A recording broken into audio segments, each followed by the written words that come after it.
আসসালামু আলাইকুম, আমি মেহনাত নূ, এক্সিম ব্যাংকে আমি একজন ভুক্তভোগী আমানতকারী। আমি মোহাম্মদ আলিফ রেজা, আমি ইউনিয়ন ব্যাংকের কক্সবাজার ব্রাঞ্চের একজন ভুক্তভোগী গ্রাহক।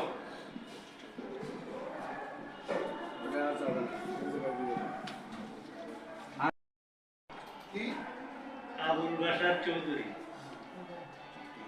আমি গ্লোবাল ইসলামী ব্যাংক এবং ইউনিয়ন ব্যাংকের একজন ভুক্তভোগী গ্রাহক। এক্সিম ব্যাংকের আমানতকারী গ্রাহক।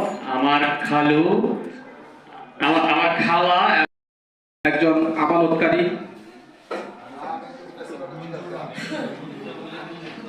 আমি মোহাম্মদ শহীদুল্লাহ, আমি নারায়ণগঞ্জ থেকে আসছি, ইসলামী ব্যাংকের গ্রাহক। এবং আমার ছেলে যে কিনা আমি সেখানকার একজন ভুক্তভোগী গ্রাহক। আমি একটা পয়সা ওখান থেকে আমি তুলতে পারিনি। খুব মানবতা জীবন যাপন করার মতো অবস্থায় আছি আমি।